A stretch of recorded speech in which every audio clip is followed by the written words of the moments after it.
Now on CoastTV News. Official action could be made as the Atlantic Fields project comes before Sussex County boards today. Is weed policy getting a makeover? Well, Sussex County's proposed ordinance tweaks. We have the details. The sunshine is back, but I'm tracking a big cool down to end the week. My full forecast is coming up. This is CoastTV News Midday. Good morning and thank you for joining us. Today is Wednesday, October 15th. I'm Grace Eckerly and welcome to CoastTV News Midday.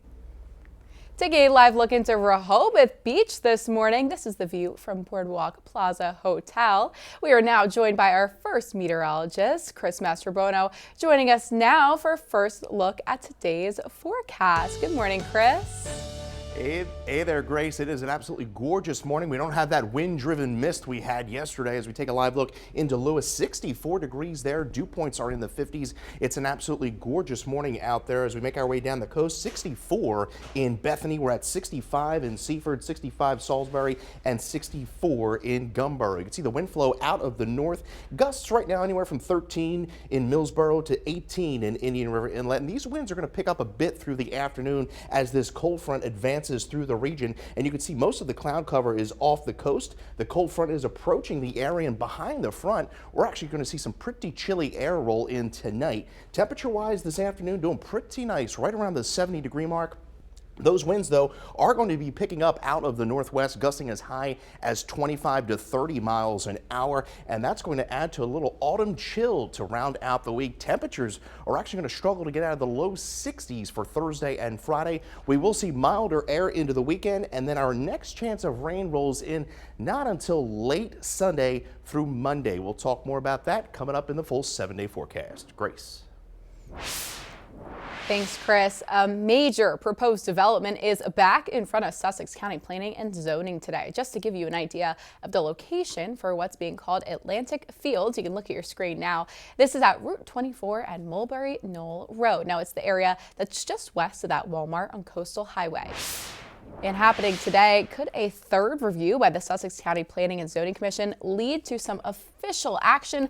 Well, twice this year, and most recently on October 1st, the commission deferred a decision on the Atlantic Fields shopping complex. And it's got a lot of people talking with the proposal to bring some popular stores like Costco, Target, and a Whole Foods to the Lewis area. And it's a rather large area. It's set on 73.5 acres of land where developers want to build that nearly 700,000 square foot shopping center. I think the idea of shifting away from a C4 with a huge mall that's going to just cause havoc, for this particular area here and other parts of Sussex County. I think this is a good move.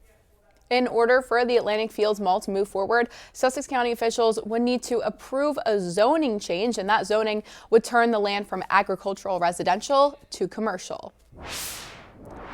Tonight in Lewis, accessory dwelling units are back up for discussion. Now, that's according to the agenda for a public hearing at the Planning and Zoning Commission. City leaders are expected to discuss rules mandating owners to live in one of the accessory dwelling units. Now, this rule was previously considered after the city says it was discovered that several properties with existing ADUs are being used entirely as short-term rentals. Now, that is considered non-compliant, and the group is set to begin their talks tonight at 5:30. Following that public hearing, the city will continue to work on its 2027 comprehensive plan. And one area the Lewis Planning Commission is looking to finalize is assigning individual chapters that make up the document. Chapters in previous plans have included housing and environmental protection. The commission is also accepting proposals for a consultant to help develop the plan. The Delaware state government is expected to have it adopted within 2 years. New this morning, some key changes proposed to the marijuana ordinance in Sussex County.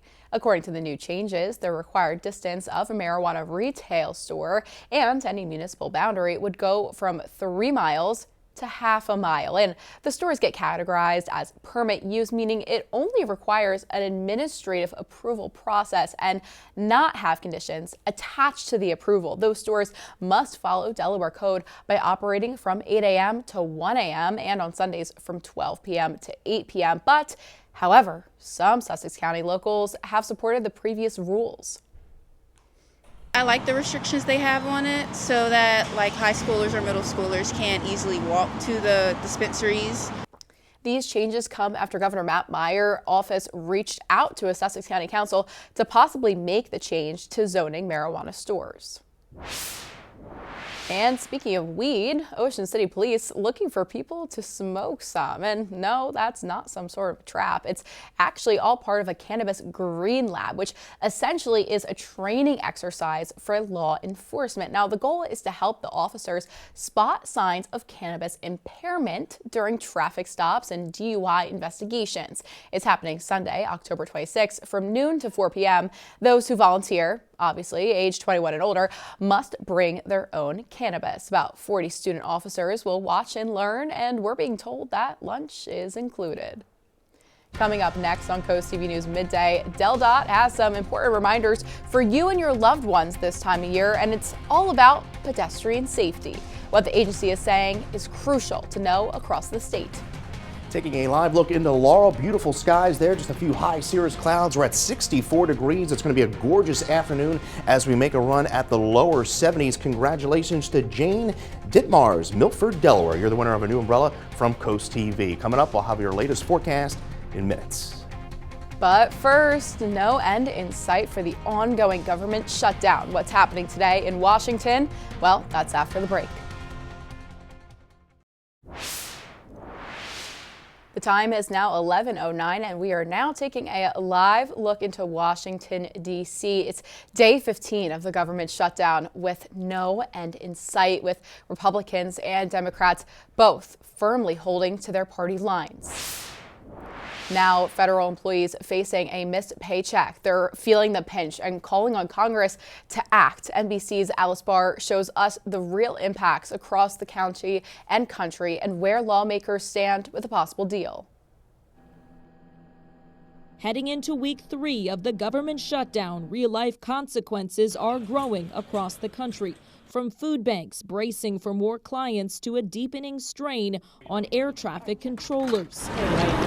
Now handing out flyers outside airports in New York and Washington, D.C., warning travelers who may see delays that stressed controllers are living on partial paychecks and could soon go without any pay if the shutdown drags on. Not knowing exactly how I'm going to have childcare for my kids or put gas in the car or pay the next mortgage payment adds a certain level of stress onto an already stressful profession. The Wall Street Journal noting federal loans to small businesses are on hold and some home sales can't close. Today's inflation report also delayed, all as lawmakers are deadlocked on how to reopen the government, with health care provisions a firm sticking point for Democrats. People are going to have to stop paying their bills in order to afford $20,000 increases in premiums. I mean, we have no choice but to fight for the people that we represent. We'll have that as soon as we get back to business. But we have to get back to business. We have to open the government. President Trump now threatening more cuts to what he called Democrat programs, promising a list on Friday of the next to go. We're closing them up, and we're not going to let them come back. With no one backing down, the shutdown's effects piling up on real people. In Washington, Alice Barr, NBC News. And coming up next, Chris Mastrobono is in the CoastTV First Alert Weather Center. He has your full forecast after the break.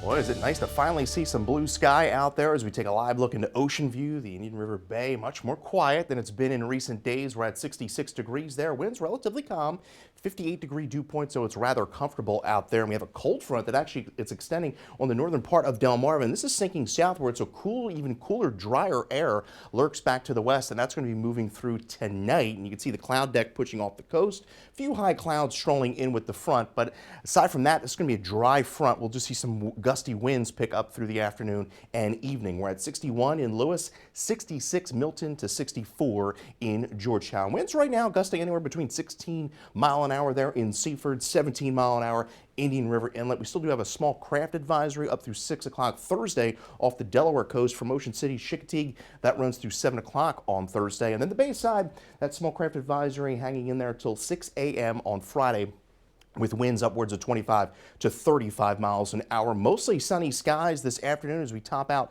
in the lower 70s. You see a few high clouds rolling through, but we're going to be doing pretty good through the evening. Overnight, though, a chilly night will fall into the lower to mid 40s away from the coast, lower 50s along the beaches. By tomorrow, we're basking in sunshine, but in fact, we're only going to get temperatures up into the lower 60s, a brisk day with northwest winds, and then even colder by Friday morning. Don't think we'll see any frost because I think it's going to be quite breezy, and that will prevent any frost formation. And then we're going to continue to see sunny skies into Friday, still below average. You see those winds picking up this evening, and then the overnight gusting as high as 33 Dewey Beach, 21 in Ellendale, and it's going to be a brisk day tomorrow. Sunny skies, but strong northwest winds gusting 25 to 30 throughout the day, and those breezy conditions are going to continue even into Friday.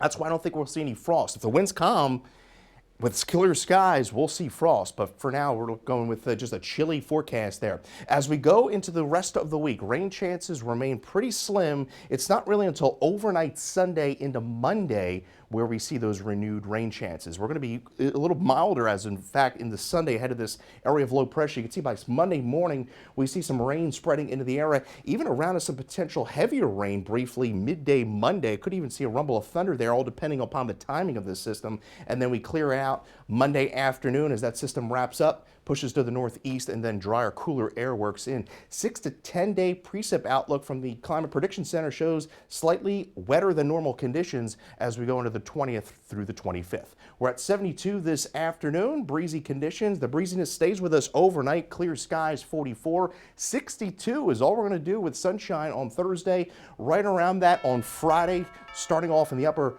30s to low 40s, and the weekend looking very nice, 74 by Sunday. And again, the rain holds off until late in the day, late overnight into Monday. And coming up tonight on DSN at 7 p.m., it is a replay of Saturday's Salisbury University's football game. Then you can catch the final score at 10:30 p.m. But on DSN Plus, you get the Salisbury game along with these exclusives. At 4, Bennett takes on Parkside in boys soccer. At 6, Cape travels to Appoquinimink in girls volleyball. And at 7:30, Queen Anne's faces Kent Island in girls soccer.